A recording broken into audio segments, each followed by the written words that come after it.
taliska ciidanka asluubta Soomaaliya ayaa beeniyay in wasiirka amniga ee Jubbaland Mudane Cabdirashiid Xasan Cabdi Nuur Janan uu ka baxsaday xabsiga dhexe ee Muqdisho xilli saacadii la soo dhaafay baraha bulshada warkaas lagu baahinayay. Afyeenka ciidanka asluubta Soomaaliya Cabdiqani Qalaf oo warbaahinta kula hadlay xafiiskiisa in marnaba xabsiga dhexe uusan ka baxsan wasiirka amniga ee Jubbaland isla markaana aan wiligeed lagu xiran xabsiga dhexe ee Xamar.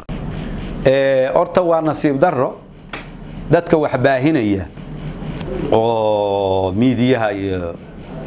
waxa fiican iyo dadka hadlayo waaweynba ama Reuters la hadleen ama BBC hadleen ama meelaha ka hadleen ama wax kasta ka hadleen waxa fiican markaad mas'uuliyad tahay oo mas'uuliyad qof mas'uul tahay oo mas'uuliyad Ilaahay ku dhaliyay oo reerkaaga iyo dadkaaga ay ka soo bilaabato oo ardadan Ilaahay dhulku abuuray dadku mas'uul uga dhiga waxa laga rabaa mas'uuliyadaada inaad ilaashatid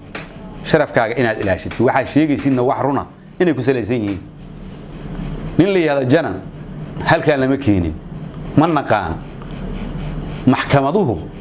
noomana soo rumaan garayn oo soo rumaana lama keenin waa cadaynayna isagoo xukuumana lama keenin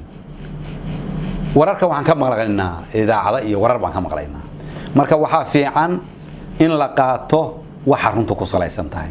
Janan halkaan lagu ma soo xirin lama soo waaran garayn cid ma keenin maana arag sidaas aad marka ku ogaanaysaan inaan Janan halkaan ku xirnayn ka fakan uusan imaan waka xogta Janan ma dadka kala midtii xogta Janan annaga waxaan kala midnahay dadka waxaan ku cadaynayaa Janan annaga dad baan haynaa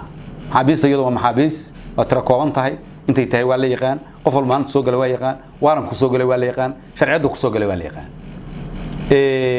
Janan marka annaga meeshaad hadda idinku kala hadlaysaan baan ka maqlaynaa